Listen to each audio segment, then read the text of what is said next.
Kita menyambung kembali pengajian kitab Anugerah Allah dalam solat sunat rawatib. Dan insya-Allah kita masuk kepada bahagian yang kedua, iaitu solat sunat sebelum solat fardu zuhur. Mudah-mudahan insya-Allah kita dapat manfaat. Qala Syekh Musannif rahimahullahu ta'ala wa nafa'anna wa iyyakum bi'ulumihi fid darain amin ya rabbal alamin. Fadilat solat sunat sebelum solat fardu zuhur, iaitu yang pertama diharamkan daripada api neraka. An Ummi Habibah radhiyallahu ta'ala anha anna Rasulullah sallallahu alaihi wasallam kana yaqulu man shalla arba'a raka'atin qabla zuhri wa arba'an ba'daha harramahu Allahu 'alan nar. Sadaqala Rasulullah sallallahu alaihi wasallam. Daripada Ummu Habibah radhiyallahu ta'ala anha, sesungguhnya Rasulullah sallallahu alaihi wasallam pernah bersabda, sesiapa yang mengerjakan solat 4 rakaat sebelum zuhur, iaitu qabliyah, dan 4 rakaat selepasnya, iaitu ba'diyah, Allah akan mengharamkan neraka baginya. Sadaqala Rasulullah sallallahu alaihi wasallam. Hadis yang pertama ini fadilat ataupun kelebihan bagi orang yang melaksanakan solat sunat sebelum solat fardu zuhur, yang disebut sebagai sembahyang sunat qabliyah. Maka salah satu daripada kelebihan yang disebutkan oleh baginda Rasulullah sallallahu alaihi wasallam bagi orang yang dapat istiqamah melaksanakan dan mengerjakan solat sunat qabliyah zuhur, iaitu dikerjakan sebanyak 4 rakaat. Maka dalam hadis ini Rasulullah sallallahu alaihi wasallam mengkhabarkan kelebihannya sangat besar, iaitu diharamkan daripada api neraka. Kerana Ummu Habibah radhiyallahu ta'ala anha menyatakan bahawasanya Rasulullah sallallahu alaihi wasallam pernah bersabda, man shalla arba'a raka'atin, kata Rasulullah, sesiapa yang mengerjakan solat 4 rakaat sebelum zuhur, iaitu qabliyah. Rasulullah bersabda, siapa yang mengerjakan solat sunat qabliyah zuhur 4 rakaat, wa arba'an ba'daha, dan juga siapa yang dapat mengerjakan 4 rakaat sembahyang sunat ba'diyah zuhur, harramahullahu 'alan nar, Allah akan mengharamkan neraka baginya. Artinya siapa yang dapat mengamalkan sembahyang qabliyah zuhur 4 rakaat, kemudian dia sembahyang zuhur, selepas sembahyang zuhur dia buat lagi, iaitu sembahyang sunat ba'diyah zuhur 4 rakaat, qabliyah 4 rakaat, ba'diyah 4 rakaat. Lalu kata Rasulullah sallallahu alaihi wasallam, harramahullahu 'alan nar, Allah akan mengharamkan neraka baginya. Artinya apa? Dia diharamkan oleh Allah Subhanahu wa ta'ala untuk masuk ke dalam neraka. Ini merupakan salah satu amalan penghindar daripada api neraka. Amalan penghindar daripada api neraka, kita diharamkan oleh Allah Ta'ala daripada api neraka, iaitu usahakan jangan tinggal sembahyang sunat qabliyah zuhur 4 rakaat semayang ba'da zuhur 4 rakaat. Dalam riwayat Imam Tirmizi ada sedikit berbeza, iaitu hadis daripada Sayyidatuna Ummu Habibah juga, bahawa Rasulullah SAW bersabda, "Man hafaza ala 4 raka'atin qabla zuhri wa 4 ba'daha harramahullahu 'alan nar." Sesiapa yang menjaga, yakni mengamalkan solat sunat 4 rakaat sebelum solat fardu zuhur dan 4 rakaat selepasnya, yakni ba'da zuhur, pasti Allah akan mengharamkan api neraka untuknya. Sadaqallah Rasulullah sallallahu alaihi wasallam. Kemudian dalam satu riwayat yang lain, cuma dari segi lafaznya agak berbeza tetapi maksudnya sama, iaitu kelebihan orang yang melaksanakan dan mengerjakan sembahyang sunat qabla zuhur 4 rakaat dan juga sembahyang ba'da zuhur 4 rakaat, iaitu tetap juga kelebihannya diharamkan daripada api neraka. Tuan-tuan muslimin hadirin yang dirahmati Allah, ini satu anugerah kurniaan daripada Allah Ta'ala yang besar, yang dikurniakan oleh Allah Subhanahu wa Ta'ala dalam pelaksanaan sembahyang sunat rawatib, iaitu sembahyang sunat yang mengiringi solat fardu, sama ada sebelum yang namanya qabliyah, kemudian selepas namanya ba'diyah. Artinya tuan-tuan, kita jangan pandang remeh, pandang enteng dengan sembahyang sunat rawatib. Jangan pandang kecil dengan amalan sembahyang sunat rawatib. Usahakan untuk jaga dan melaksanakan serta istiqamah. Maka nak tak nak tuan-tuan, umur kita makin meningkat, ajal maut makin hampir. Rasulullah pesan, badiru bil amal salih, segera kalian buat amal salih, jangan tangguh. Masa makin berlalu, maka salah satu yang memberikan keuntungan kita di hari akhirat bukan amalan fardu tetapi amalan sunat, termasuk juga sembahyang sunat rawatib, iaitu sembahyang sunat qabliyah dan sembahyang sunat ba'diyah. Bagi yang dah melaksanakan usaha untuk beri lagi nilai tambah, yang sebelum ni dikerjakan dengan 2 rakaat, maka ditambah lagi 2 rakaat. Artinya qabla zuhur 4 rakaat, ba'da zuhur 4 rakaat. Ini kesempatan yang dikurniakan oleh Allah Azza wa Jalla kepada kita. Maka keberuntungannya nanti bila mana kita mati bertemu dengan Allah Subhanahu wa Ta'ala. Maka sebab itu Rasulullah SAW kasih kepada umat dia, sayang kepada umat dia, nak memberikan kebaikan-kebaikan yang cukup banyak. Salah satu baginda Nabi SAW berkehendak supaya kita ni umatnya semuanya dimasukkan ke dalam syurga. Nabi tak mahu kita ni walaupun satu orang umatnya dimasukkan ke dalam neraka.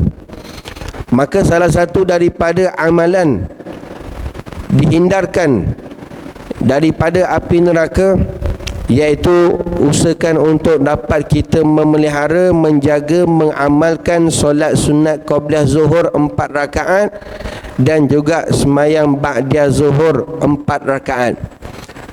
Haramallahu 'alan nar, kata Rasulullah, nescaya Allah Ta'ala haramkan api neraka untuknya. Ini merupakan pengharapan daripada Rasulullah SAW, satu kelebihan yang dikurniakan oleh Allah Subhanahu wa Ta'ala kepada hamba-Nya, dan ini satu rahmat daripada baginda Rasulullah SAW. Sebab itu kita usaha untuk azam untuk beri nilai tambah dan mengamalkannya, supaya kelebihan-kelebihan macam ini kita tidak terlepas bila mana kita diberikan kesempatan oleh Allah Azza wa Jalla. Tuan-tuan muslimin hadirin yang dirahmati Allah, fadilat yang kedua, sembahyang sunat qabliyah zuhur dan sembahyang sunat ba'diyah zuhur, iaitu waktu pintu langit terbuka. daripada Sayyidina Abdullah bin Sa'id anna Rasulullah sallallahu alaihi wasallam kana yusalli arba'an ba'da an tazula syamsu qabla zuhri wa qala sallallahu alaihi wasallam innaha sa'atun tuftahu fiha abwabus sama' wa uhibbu an yas'ada li fiha amalun salih. Daripada Sayyidina Abdullah bin As-Sa'ib radhiyallahu ta'ala anhu, sesungguhnya Rasulullah sallallahu alaihi wasallam pernah solat 4 rakaat selepas tergelincir matahari sebelum solat fardu zuhur.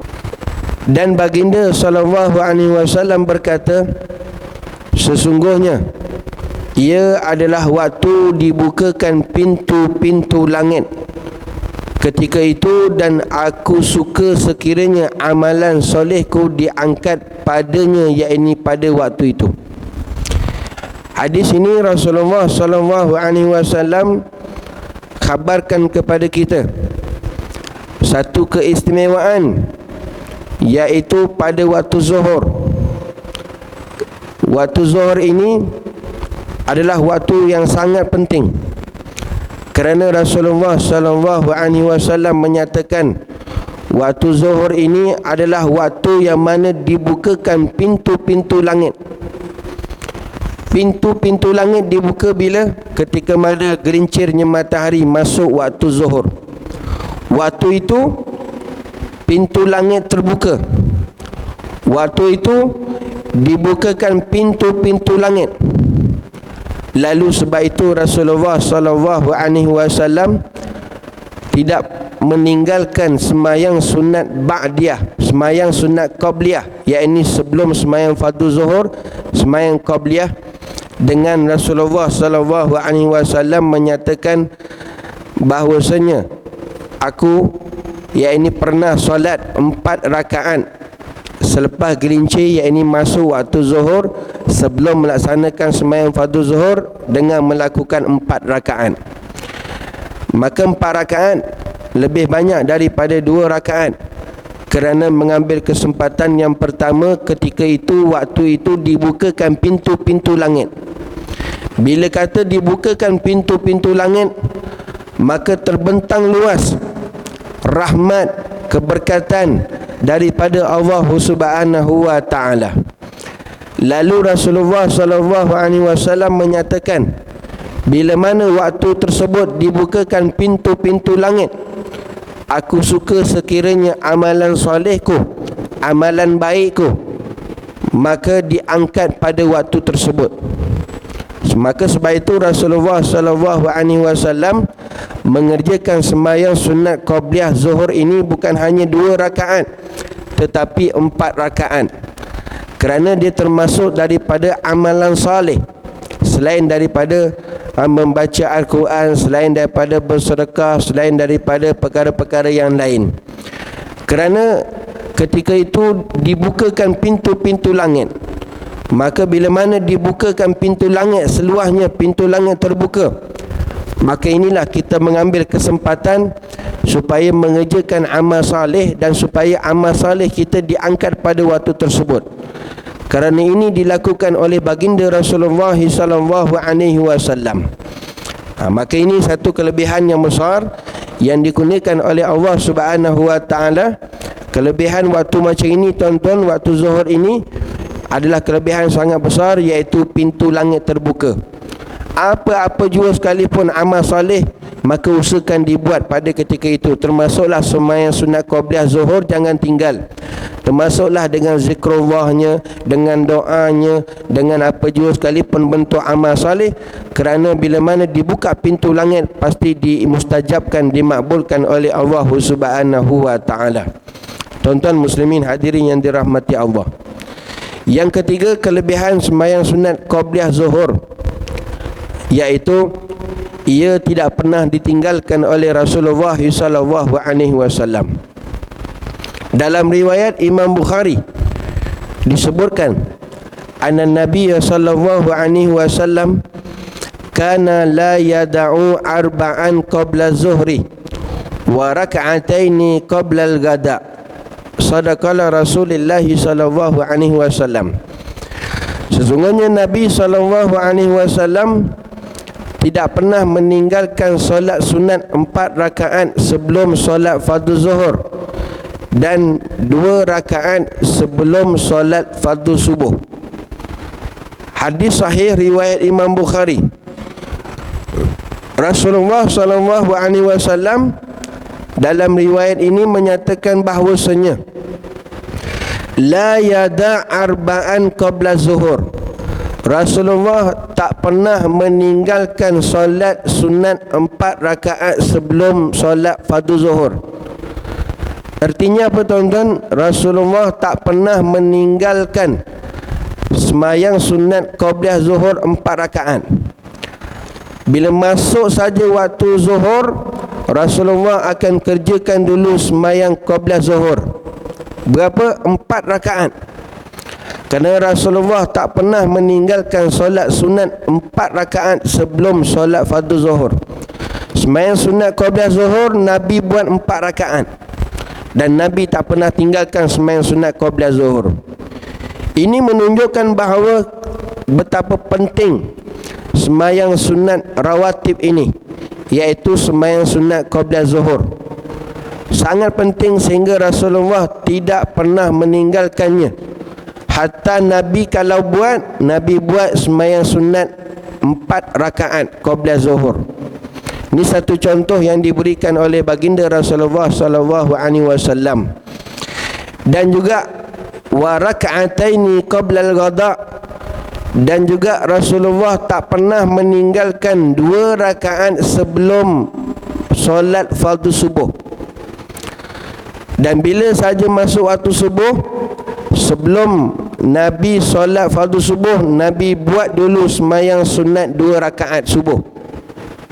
Nabi buat dulu semayang sunat 2 rakaat subuh.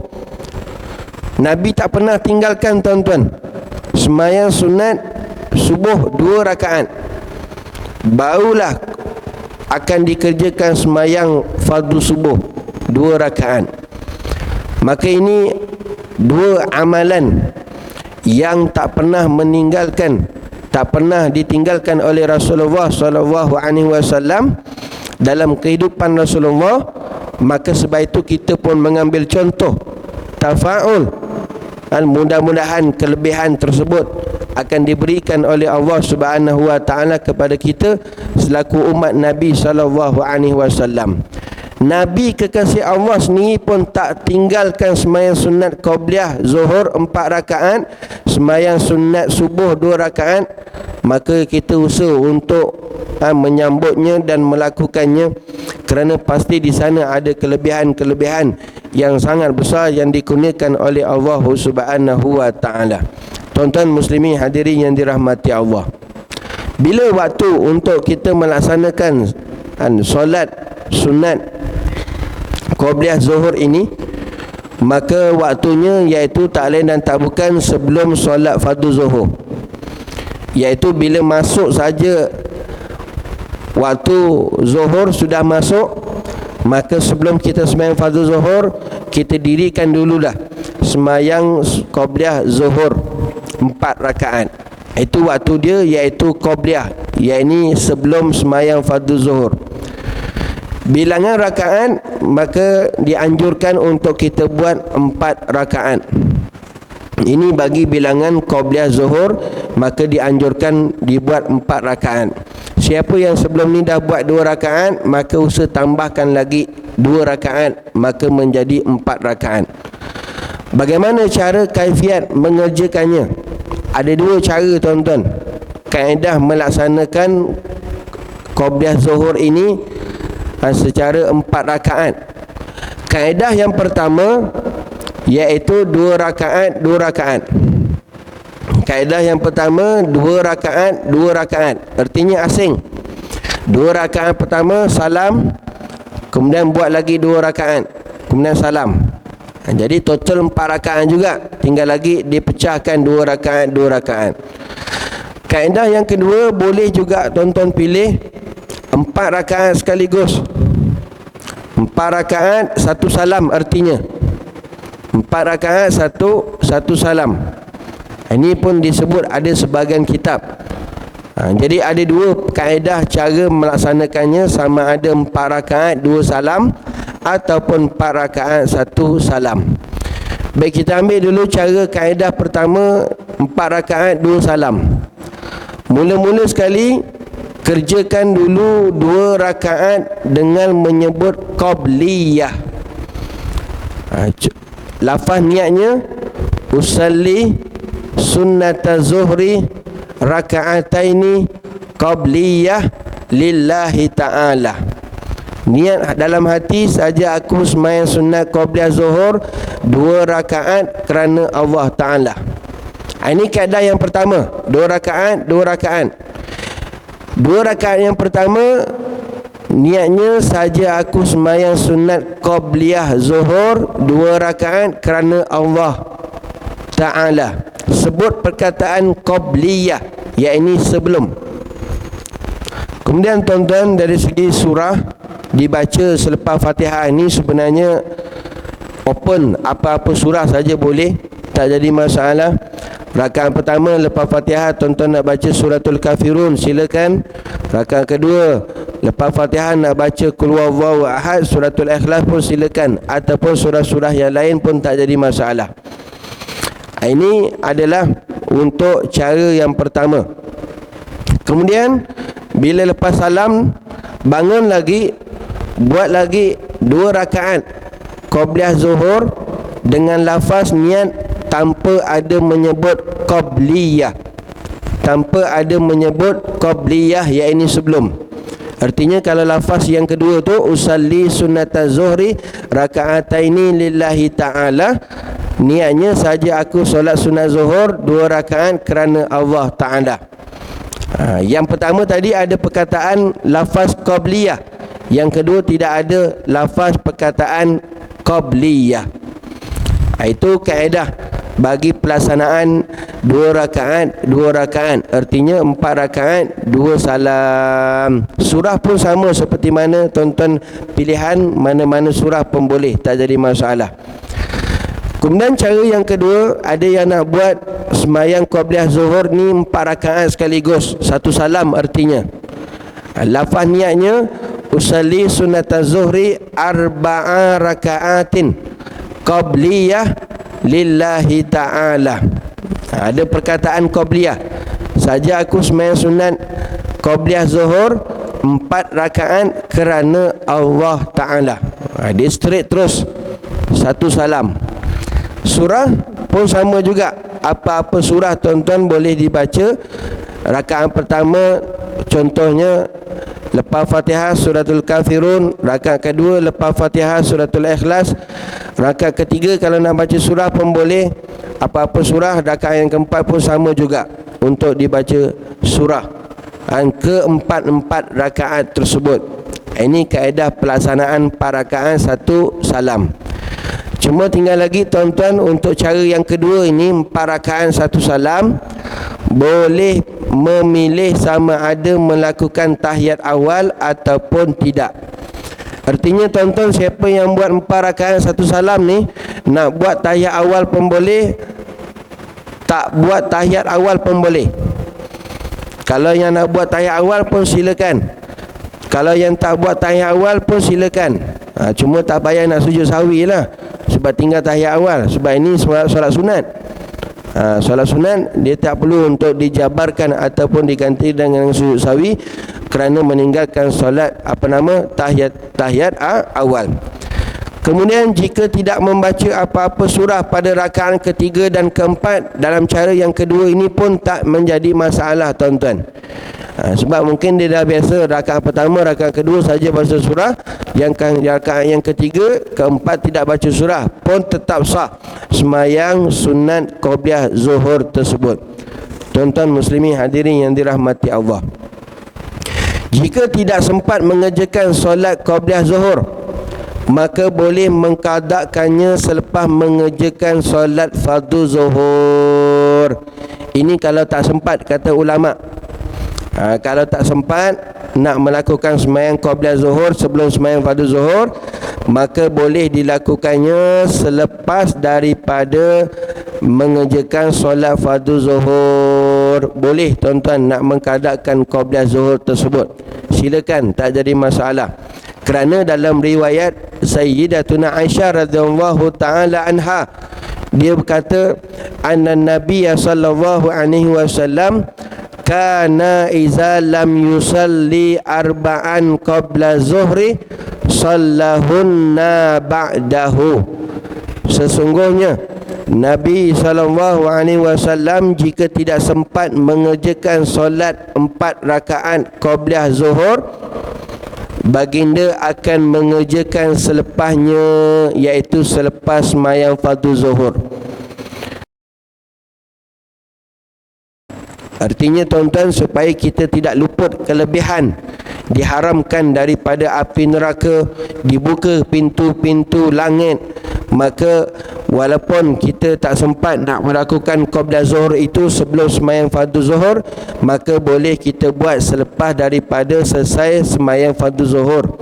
Kerana dalam riwayat ini menyatakan bahawasanya Rasulullah SAW pernah satu ketika tak sempat mengerjakan solat qabliyah zuhur 4 rakaat. Lalu Nabi buat bila tuan-tuan? Setelah habis sembahyang fardu zuhur, maka Nabi buat qabliyah zuhur 4 rakaat. Ini satu contoh panduan yang ditunjukkan oleh baginda Rasulullah sallallahu alaihi wasallam. Jadi kalau tak sempat tuan-tuan nak buat sebelum zuhur, qabliyah zuhur tu, maka selepas zuhur maka boleh buat qabliyah zuhur, kemudian lepas tu, selepas daripada tu buatlah ba'diyah zuhur lah pula. Itu bagi kesempatan siapa yang nak menjaga amalan tersebut supaya tidak luput daripada kelebihan fadilat tersebut. Jadi adakah dia dapat juga kelebihan walaupun dia tak sempat nak mengerjakan solat qabliyah zuhur sebelum sembahyang fardu zuhur, tapi dia buat selepas sembahyang fardu zuhur? Ya, dapat juga kelebihan tersebut, kerana sembahyang rawatib ini boleh dikerjakan selagi mana masih lagi ada waktu bagi solat tersebut. Selagi mana masih ada lagi waktu solat tersebut, selagi mana belum habis, maka boleh lagi untuk dikerjakan yang namanya qabliyah dan namanya ba'diyah. Sehingga habislah waktu solat tersebut, maka habislah bagi solat sunat rawatib, bagi solat fardu tersebut. Tuan-tuan muslimin hadirin yang dirahmati Allah, mudah-mudahan Allah Subhanahu wa taala memberikan kita kekuatan iman, memberikan kita taufik dan hidayahnya, agar kita dapat sentiasa menambahkan amal soleh kita, ibadah kepada Allah Subhanahu wa taala. Mudah-mudahan beginilah tambah kekuatan kita dapat menjaga salah satu daripada amalan sunnah Nabi SAW, iaitu sembahyang sunat qabliyah zuhur 4 rakaat dan sembahyang sunat ba'diyah zuhur 4 rakaat. Mudah-mudahan insya-Allah kita jaga solat sunat rawatib ini menjadi amalan kehidupan kita, insya-Allah. Allahumma amin, amin ya rabbal alamin. Wassalamualaikum warahmatullahi wabarakatuh.